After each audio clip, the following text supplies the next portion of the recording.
Hey everyone, you're listening to another episode of the All Things Private Practice podcast. I'm your host, Patrick.Casale. I'm joined today by Julie Harris, who is the founder and CEO of GreenOak Accounting, a firm that exclusively serves therapists, psychologists, and counselors in private practice.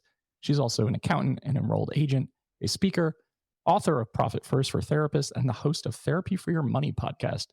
I am really excited to have you on here today and to talk about how to get everything in order financially, get your financial house in order in 2024 so that we're not scrambling at the end of the year to figure things out. And I think this is a topic that a lot of therapists are really intimidated by because, as we always talk about, what you don't know, you don't know. We're not business owners. We don't have business training, all the things. So happy to have you here and happy to have this conversation. Yeah, good to be here. Money can be a little bit scary, right? Money can be a bit scary. And we were talking about that before we started recording. And why do you think, you specialize in supporting therapists? Why do you think that is for therapists in general? I know that's a big question, but Um, I think it circles back to guilt. What I hear consistently from our clients is even in grad school, they were told you shouldn't be in it for the money. You're in it to help people. You shouldn't expect to make money in mental health. And I think that's hurtful to the field. I think it ends up maybe people who would have been great therapists end up not going through with their degree. But there's this ingrained, like, if you're helping people, you shouldn't be making money or you shouldn't be thinking about it. And I think that's crap. I think it's crazy. You should be able to make a good living doing what you do. A surgeon doesn't feel guilty. I don't feel guilty as an accountant. This is how people live. You should be able to support yourself, your family, doing the thing that is your calling, but also that you went to grad school for. So I would love to reduce that guilt somehow. Like you should make a good living, and let's go do that. I love that. I agree 100%. I think it gets drilled into your head over and over in grad school. Like I remember, and I think a lot of us listening probably heard things that were similar to like, you don't get into this field to make money, but it was almost like a joke. And it was like this recurring statement that was constantly made and reinforced. And that if you go into community mental health, where things are like grant funded or Medicaid funded or state funded, it just gets further reinforced. Like, okay, the entirety of the world falls into these buckets or categories. So if I go out on my own, how could I ever charge a rate that would sustain me and the lifestyle that I want to have? So you almost self sacrifice in a way of like, I'm getting my fulfillment through the work that I do. We know that that does not last long because the burnout rates are so high because the work Mhm. is so emotionally taxing. So being able to get comfortable with your money is really important. And more so, getting comfortable with where your money is going, right? So like we have to know how to pay taxes, how to get our financial houses in order because I see so many horror stories and I'm sure you see significantly more than I do of people who are like, I haven't put anything aside. I am going into the next year. Like, I haven't paid the IRS at all. Like, I don't even know what to Yeah. do. And then they're on payment plans for the foreseeable future. So, can you talk a little bit about some of the big things that you see show up that are really hurtful or damaging to your clients? Yeah. That self-sacrifice that's ingrained tends to seep into the business owner's mindset as well, right? In the sense of, well, I'll pay my clinicians really well, but I can't even pay myself, right? Like that's not helpful. That's not sustainable unless you have a trust fund, in which case, like, good for you. But right, there's just very few fringe situations where that is possible long term. Like if you are not okay, um, the business will not be okay and cannot survive long term, right? So there's these decisions sometimes that are made without really regard to what's best for the business. And sometimes you have to say no to things, not because you're a mean boss, but because you have the thing that you have to protect the most is the business. So sometimes at the detriment of you having to say, like, no, I cannot give you a raise right now because the business cannot afford that. And the most important thing is the business to continue to live on, right? If the business continues on, can survive next year, next week, next month, that is in service of everyone around you, your team, your clients, yourself. And that is what does the most good versus like sacrificing for one specific person or for your clinicians at the detriment of then like the business is going under. That helps a lot less people than just saying no, even if maybe someone will leave at some point, right? Maybe there's a point where you can't give everyone on your team everything that they want. And Patrick, I mean, you have a team of 20. Like sometimes people leave, and that's just the way it is, and it sucks. And I wish it didn't happen, but like that's just the reality of being a business owner. But you can't make decisions based on the welfare of one person at the detriment of the business or yourself, even as a business owner. I love that you say that because that allows you to zoom out a bit instead of focusing so much on like being in the day to day, almost in crisis mode to your business, right? Like we're just Yeah. constantly putting out fires and responding to the immediacy. This actually brings up a thought for me. So, had a team meeting last week and we were talking about no show fees and cancellations, which is always a wonderful conversation in the therapy Yeah. world. I was just like, listen, I ran payroll while our admin was out of town, and I noticed so many no show fees that we just did not charge or collect for. Yeah. We processed that for a while, why this is happening. And someone asked, like, well, is this more about the fact that you want us to get paid or that you want the business to get paid? And I was like, well, both, right? Because I clearly want the clinician to get paid. You don't get paid if we don't bring in money, but the business cannot be sustainable and stay afloat. And we cannot support thousands of people in Western North Carolina if we don't collect our fees because I can't give you PTO. I can't give you health insurance if we don't collect fees. Like that's not both of those things have to be true. So I think it is about that mindset of the realization we have to treat our businesses like businesses. And for the Yes. majority of therapists, that's a very foreign concept. Like that's not familiar, not comfortable. It makes them feel like, oh, that makes me feel like I'm in capitalism. We live in a fucking capitalist society. You have to Yes. treat your business like a business. Like no one is coming to save you if your business is not making money, right? That's the reality. And 50% of businesses or 48.9% of businesses fail within 5 years. Like this is exactly the kind of stuff that will do that. And in therapy, if someone no shows, you can't just put that hour back on the shelf and sell it later, right? It is gone. It is gone forever. And you have a certain inventory of like, these are the hours that we have available to sell. And if someone disregards that, throws it on the ground, right? Like you can't sell it again. So that's why, yeah, those no-show fees are really important. It also helps train your client. Like you have to show up. This is what you need to do to get better, but also we will charge you. Yeah. Yeah. And I liked one Yeah. of my sessions reframe where it was like talking about the fact to your clients, like, we only have X amount of slots per week, right? And if you don't show up consistently, that is a time slot that could be better used to help someone who will show up. And I think Yeah. it's about getting into that mindset, which is applicable throughout. So that's one thing that I see. I like that you mentioned a lot of practice owners who are operating in like the red, probably more so, and also the black. You don't see them taking profit. I see so many group practice owners that I coach who are like, I haven't paid myself in 6 months. That to me is such a demoralizing feeling because I Yeah. know the stress behind the scenes of operating a group practice where I am constantly worried about, are my staff happy? Do they have what they need to feel supported? Are they getting paid enough to live their lives, like more so Yeah. than just coming to work? So there's a lot of stress and overwhelm behind the scenes. And then to hear like I can't pay myself, that's problematic.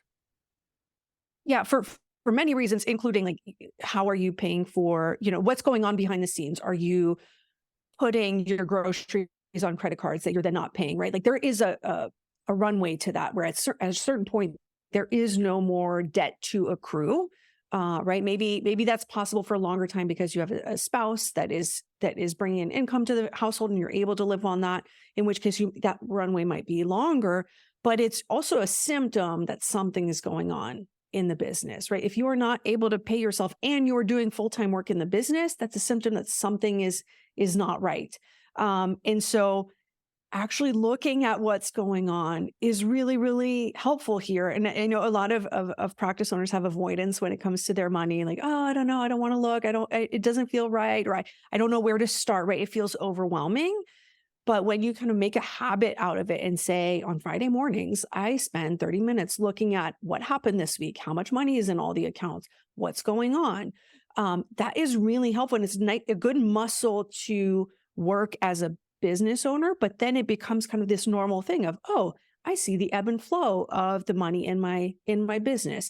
This is how much revenue we brought in this week, right? You look at the EHR, look at the bank account, look at your profit and loss if it's somewhat up to date, right? Or look at it for last month, just kind of starting to get used to those things so that you're not waiting till the end of the year, doing everything in one fell swoop, and then being surprised by what you see, right? That's not a good thing if you're surprised in January. Like, oh, wait, I thought we were doing okay, but we didn't actually make any money. That's not good. That's not a good place to be. Yeah. It's not a good place to be, and it's far too common. So, really trying Yeah. to have this conversation today help all of you who are listening for the calendar year with some strategies of things that you can immediately start doing and implementing. Because I know so many practitioners, whether you're a private practice owner, a group practice owner, et cetera, a contractor at a group practice, who are burying your heads in the sand about your money, especially when it comes to paying your taxes, especially when it Yeah. comes to looking at profit loss, especially when it comes to figuring out your monthly budget of where your money's going. So, Julie, can you give us some tips, some strategies for those who are listening who are like, okay, we just made it through the new year. It was overwhelming. I don't want to feel this way again. Yeah, absolutely. So first of all, this episode is airing in January. Your taxes are not due until April, right? So today is a great time to start saving money for taxes if you have not started yet. The best time was last year, but that day has passed. We can't go back. So January is still better than February, March, April, right? And looking at what's going on is the key. Avoiding your taxes for 5 years just create this big monster of a problem in 5 years. The number just gets that much bigger. One of the common mistakes, unfortunately, that we do see, especially new practice owners make in that first year of practice, is not saving for taxes. And sometimes that can follow them, that tax burden. It's not going away. It follows them for multiple years to come, right? They'll often go on either a 6-month, a 1 year, a 3-year payment plan. But that follows it because then you're in that situation where you're paying last year's debt, plus you're trying to get ahead and save for this year's debt. So if you're listening and you're just getting started, like this is a great time to start today and put something aside for taxes on a regular basis. I'm obviously a fan of the Profit First system. That's why I wrote Profit First for Therapists. That's a nice, easy way to save for taxes. But even if you're not implementing Profit First, if you have just a separate bank account, a savings account where you're sliding money over on a regular basis, when you pay yourself, slide some money over, save for taxes, you will be in such a better position than if you're just kind of living on what the business makes and not thinking ahead of taxes are coming, whether you want it or not. The IRS is going to get its money, and it's better to file your tax return, set up a plan than for them to just come take it out of your bank account, which they can do. There's not a lot of entities that can, help themselves from your bank account. The IRS absolutely can do that. They'll send you a lot of love letters first, but they Right. can come take your money. And we're not trying to scare you with this. Like, we just want to prepare you because No. it's important, right? Like, to start facing this stuff now instead of saying, okay, it's April and another deadline has passed. And now I have to like get prepared for 3 months from now for my next installment or quarterly tax situation. So Mhm. just trying to face this. And I think if you are like, okay, I don't have any money to pay my taxes, something is better than nothing. Like putting something Absolutely. towards it instead of just saying like, we'll deal with it next week or next pay period.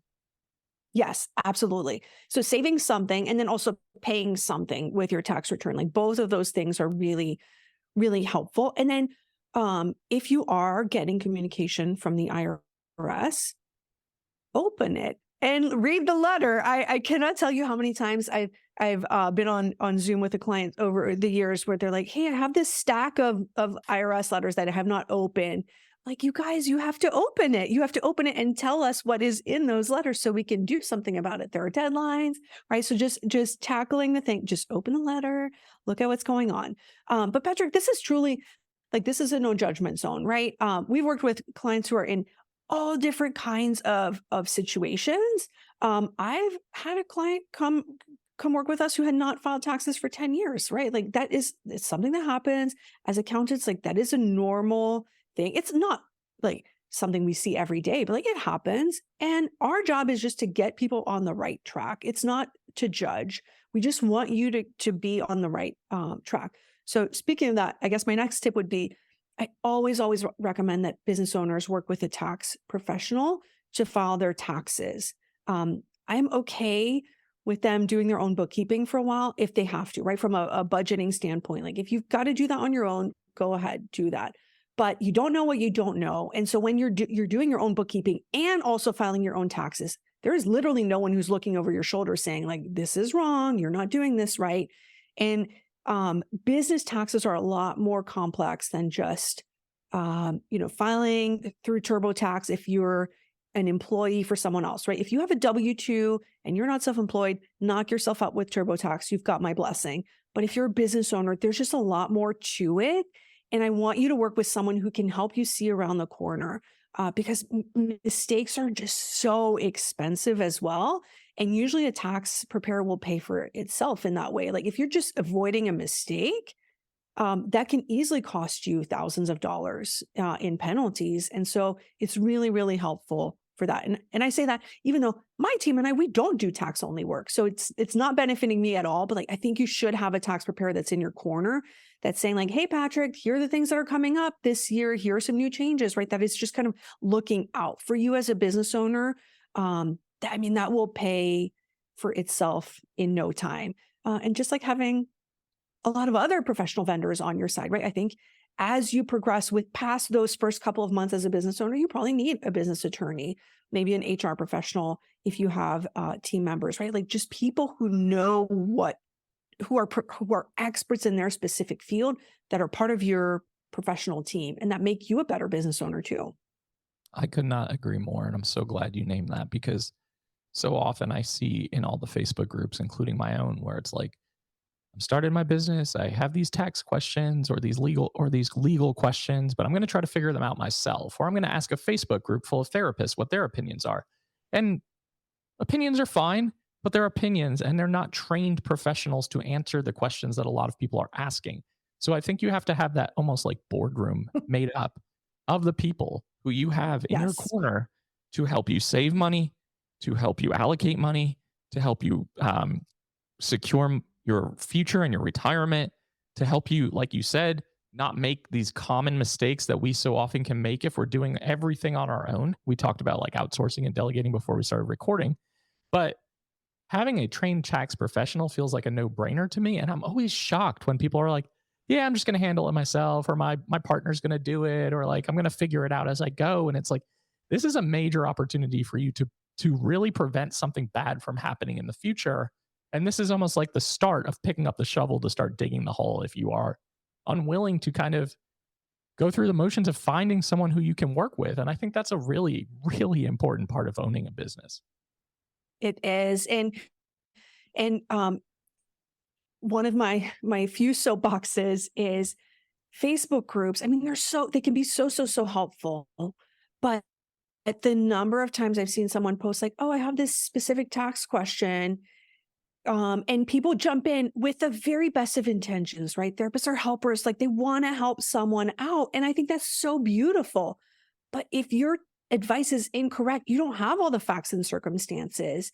And I mean, the repercussions of that is huge. One example, the ever popular, oh, should I be an S corp?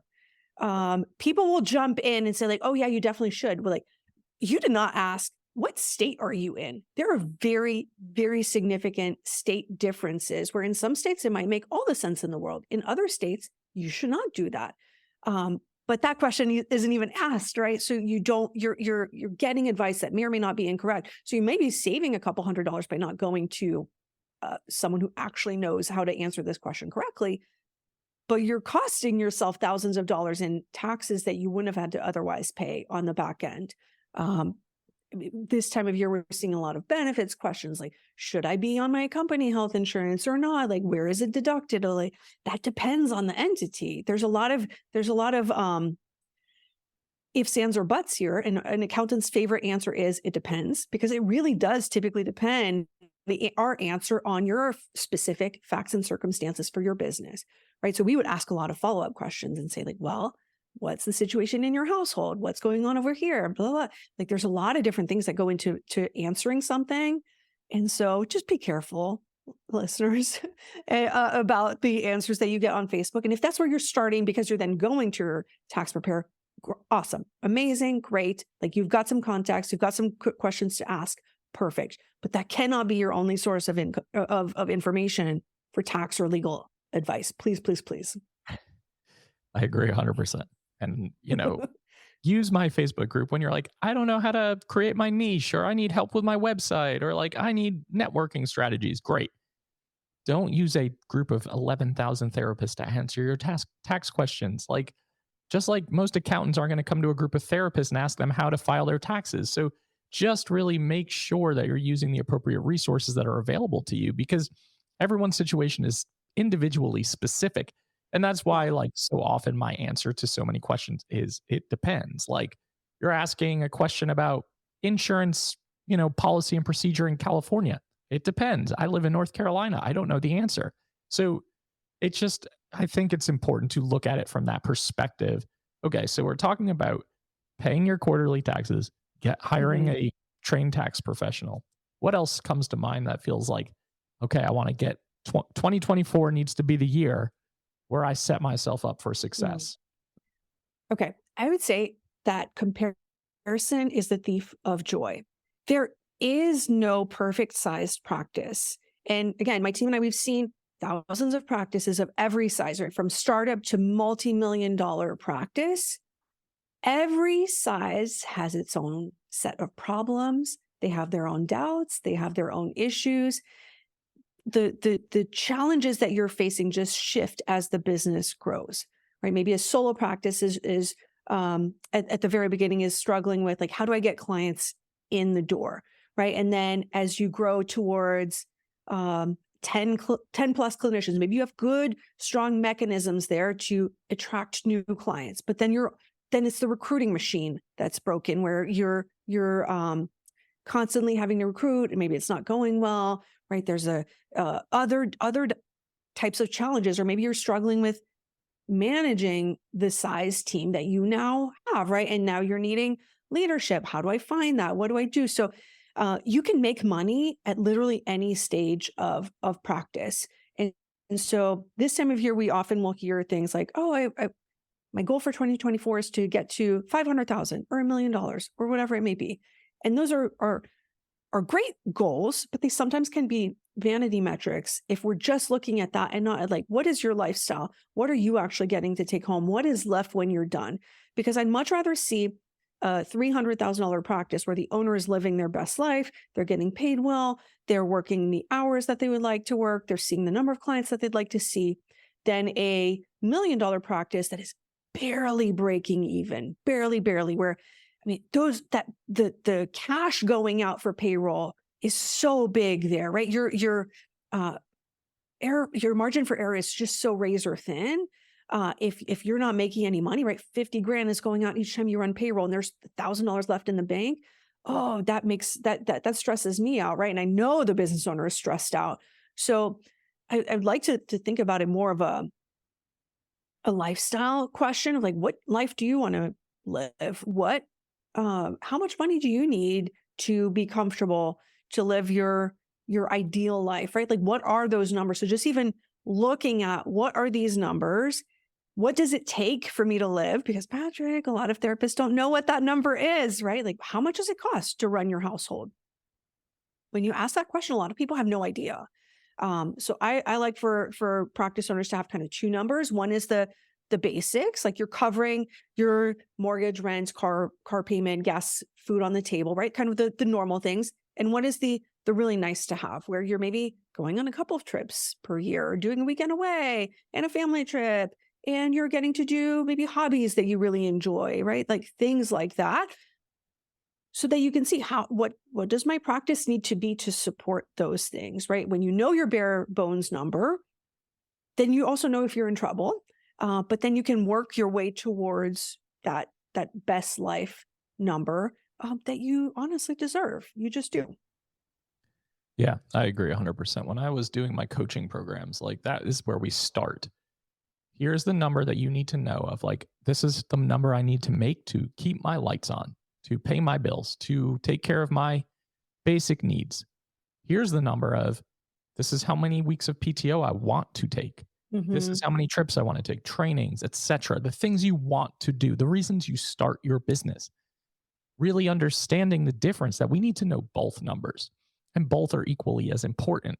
And then that gives us that kind of barometer or that like foundation where it's like, now I know where to go from here. And that is so important, like when we're talking about it from this perspective about like rate setting.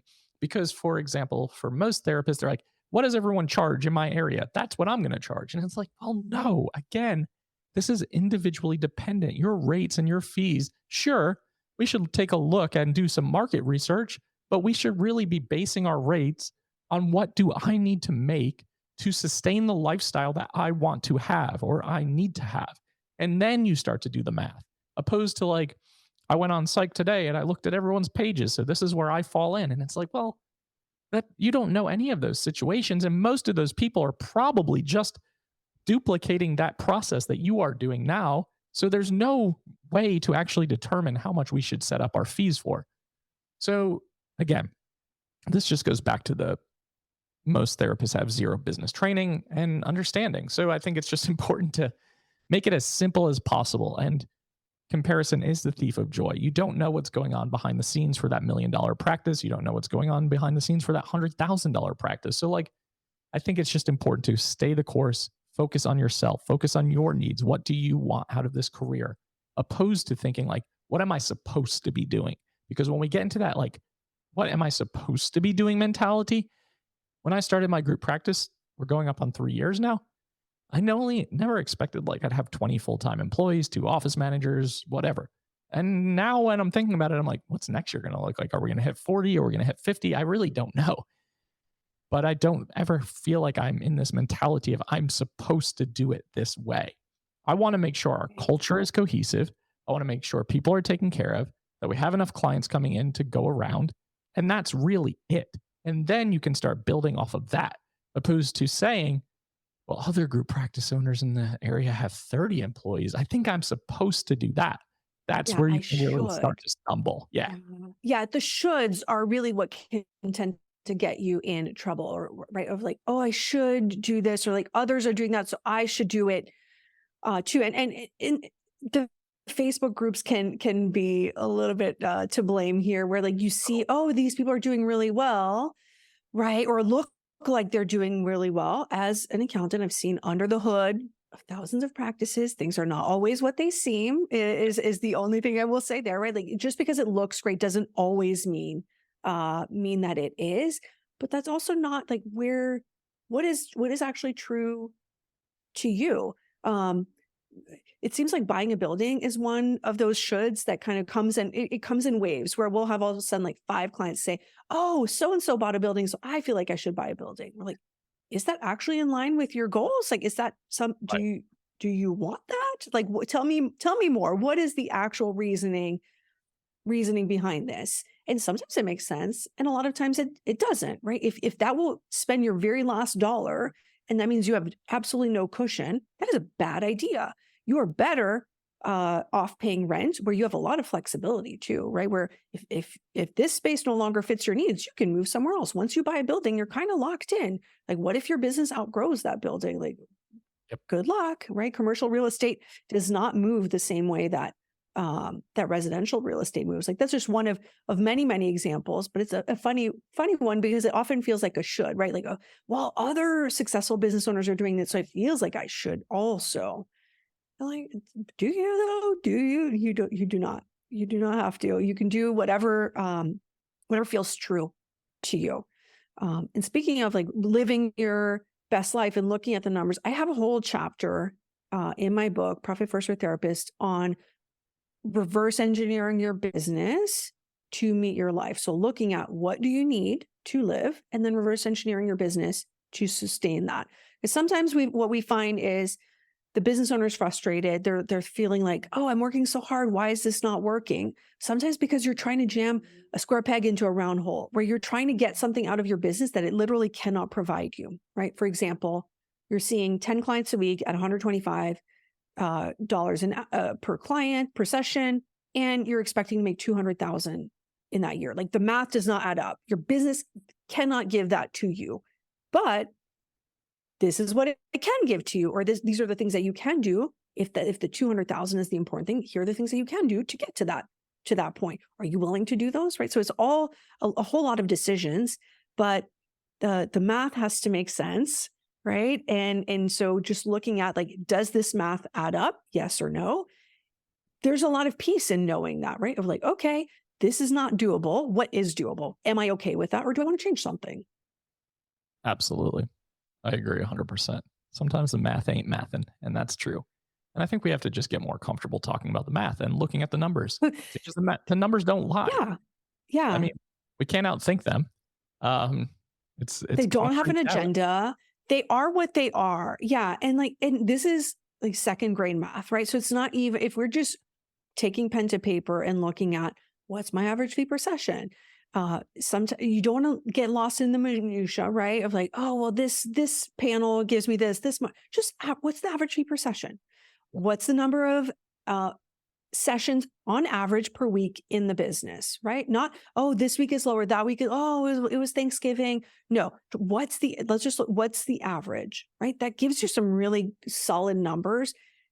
A forecast is always going to be wrong because it's a forecast. We don't have an actual crystal ball, but like, it gives you a good idea of what things need to be true for something to be possible. And if that specific week you have 10 no-shows, well, then obviously that's not going to be possible that week, but like, we can get as close as we can. Absolutely. Yeah. I agree 100%.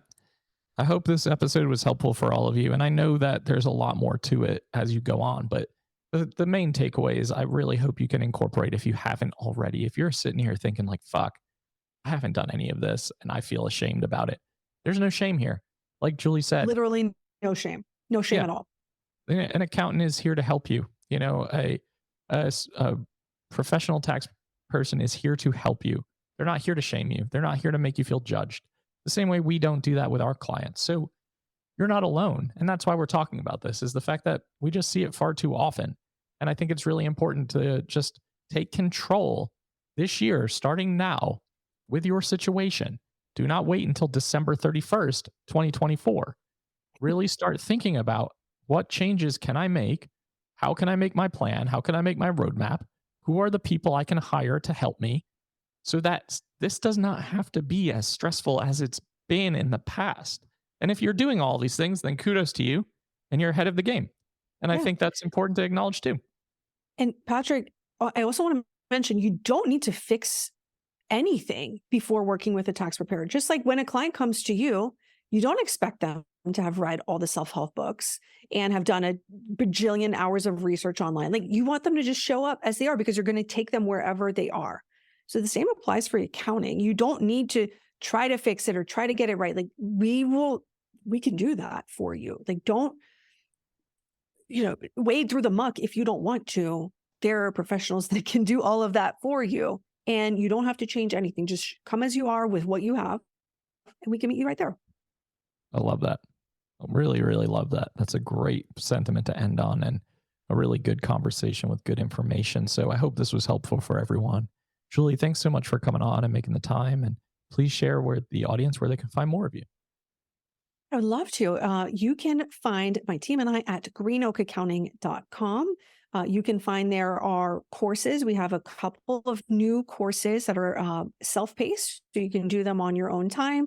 We have monthly ongoing accounting services as well, so you can find out more about scheduling a consultation with us there. And then you can also find my book, Profit First for Therapists, on Amazon or any of the popular booksellers. Awesome. And you have a podcast as well, correct? I do. My podcast is Therapy for Your Money. We talk about all things money, specifically for private practice. Thanks for reminding me of that. I want everyone to get all of this information. All of that information will also be in the show notes, so that you have easy access to everything that Julie just listed. Julie, thanks so much for coming on and making the time. This was great. Thanks for having me. And to everyone listening to the All Things Private Practice podcast, new episodes are out every single Saturday on all major platforms and YouTube. Like, download, subscribe, and share. Doubt yourself. Do it anyway. We'll see you next week.